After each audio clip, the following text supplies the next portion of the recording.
La biología de hablar y escuchar.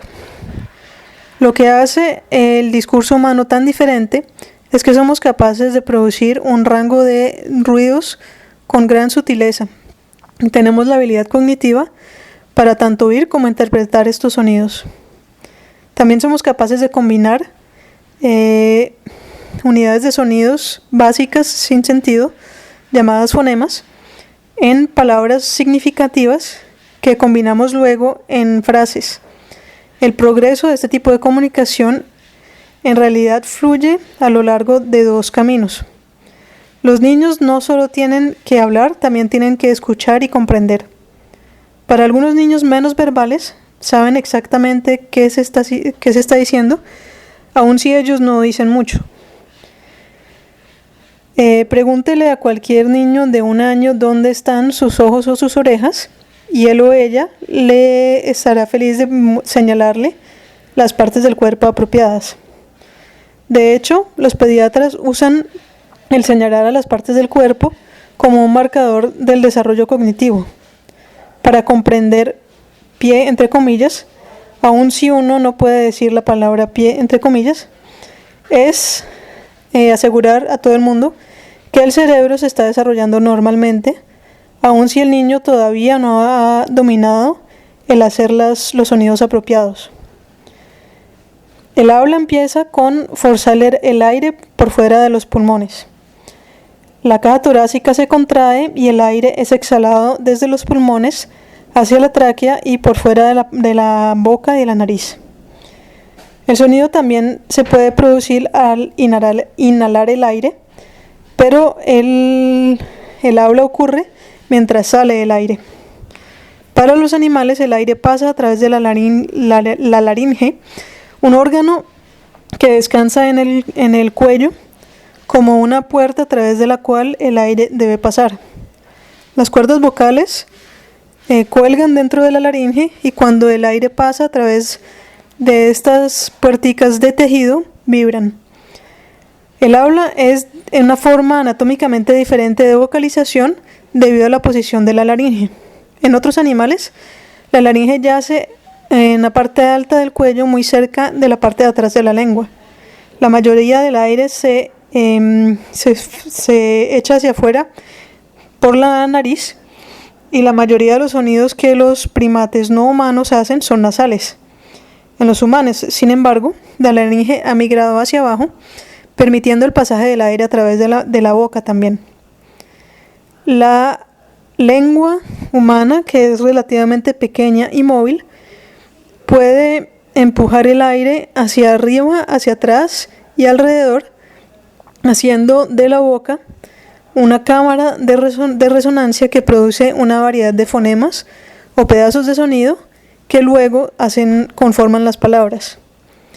Estas acrobacias de la boca incluyen las vocales regulares y las consonantes, así como los clics y los pops.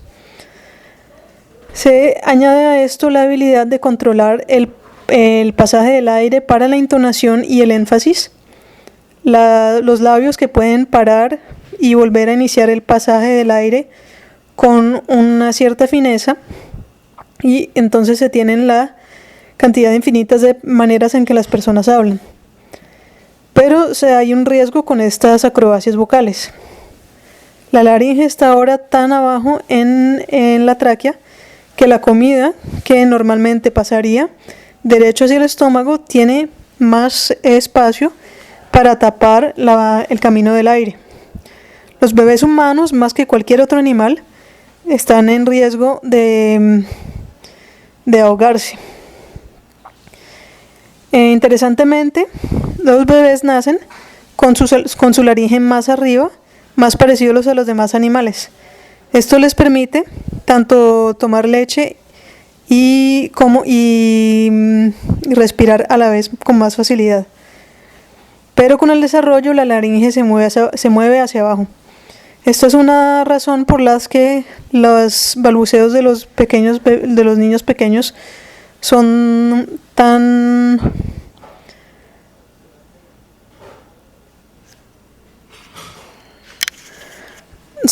blandas. Todavía no tienen la anatomía vocal para hacer una producción de sonidos más exacta. Escuchamos palabras porque nuestros oídos están diseñados para detectar las vibraciones en el aire. En términos de escuchar el lenguaje, los impulsos del sonido son transmitidos a través del cerebro de una forma compleja y enredada. La primera puerta es el tálamo, llamado el centro de control más ocupado del cerebro, el cual yace profundo dentro del cerebro. Se intersecta con los sistemas autonómicos y aquí es donde el cuerpo va a tener el mensaje para reaccionar sin pensamiento aparente a los sonidos súbitos. Cuando gritamos de miedo o nos reímos fuerte, la reacción ocurre a este nivel subcortical. Desde ahí la comunicación se vuelve un proceso cortical. Los impulsos son enviados al córtex auditorio primario, 2 secciones de tejido de cada lado de la cabeza detrás de cada oreja. Como la mayoría de las entradas sensoriales que cruzan de un lado del cerebro al otro, el sonido que entra por el oído izquierdo es enviado al córtex auditorio primario detrás del oído derecho y viceversa. Dentro de esta parte del córtex, el sonido es mapeado entre comillas, es decir, analizado para qué tan fuerte es su ubicación y si la mente debería ponerle atención.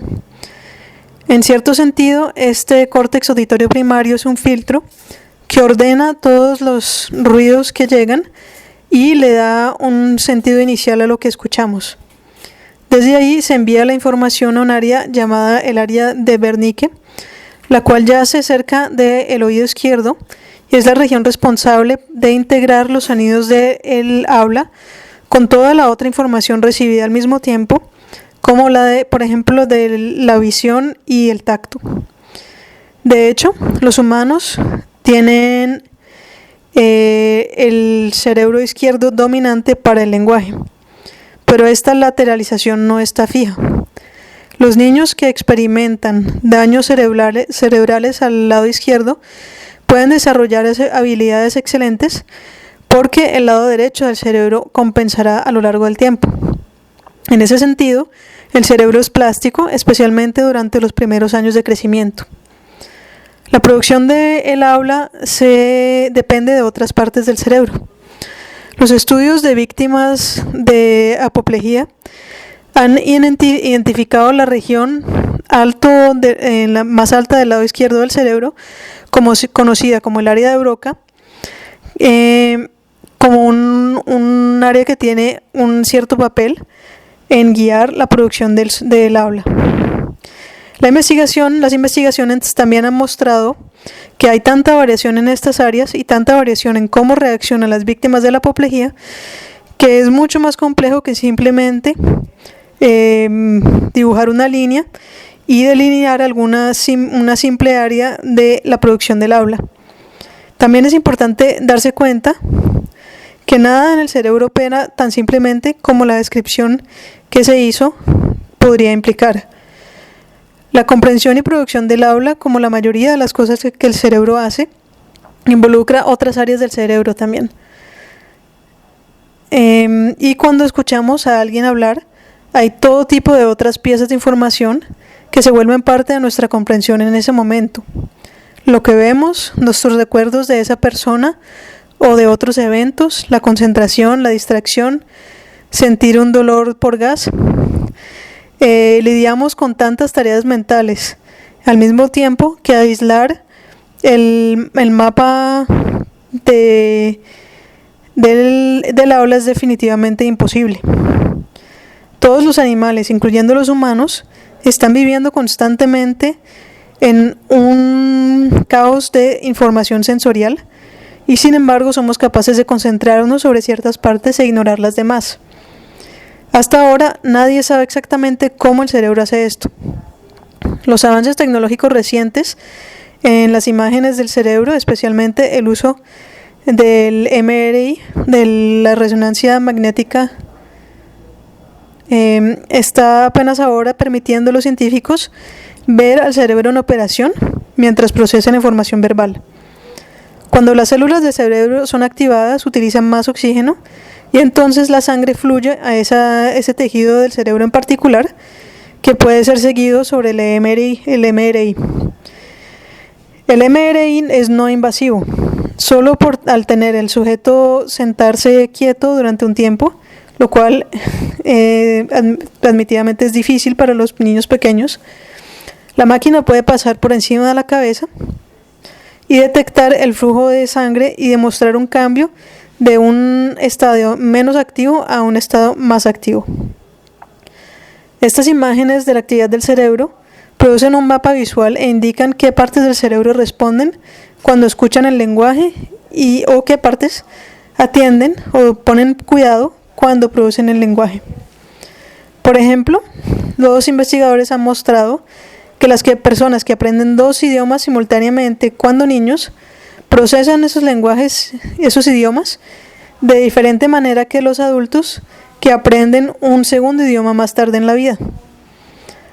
El oído humano parece estar especialmente adaptado a aprender de las frecuencias rápidamente cambiantes de consonantes y vocales. Ser capaz de escuchar es necesario para la buena articulación del lenguaje. Los niños sordos pueden aprender a hablar, pero su producción de habla es impedida porque nunca han escuchado las palabras. Pero los niños sordos no tienen problema en comprender el lenguaje de signos o en leer los labios. Sus mecanismos auditorios podrían estar dañados, pero sus cerebros están claramente listos para hablar. Aunque podría parecer que los fundamentos de la producción del habla, la habilidad de escuchar y comprender el lenguaje, ya se comprenden bien, nada podría estar más lejos de la verdad. Sabemos que el sonido es tomado por la oreja y pasa a lo largo de áreas del cerebro para ser analizado y a veces el cuerpo reacciona. Y sabemos que una persona puede hacer palabras y formar frases y que toma algunos años después de la infancia para que esto ocurra. Pero mucho de este proceso todavía es un misterio. Todo lo que podemos decir con seguridad es que la habilidad de comunicar por el lenguaje hablado es una característica de los seres humanos, una característica biológica de los seres humanos. Está cableada dentro de nosotros, tan seguramente como las demás habilidades físicas, como por ejemplo el caminar en 2 patas.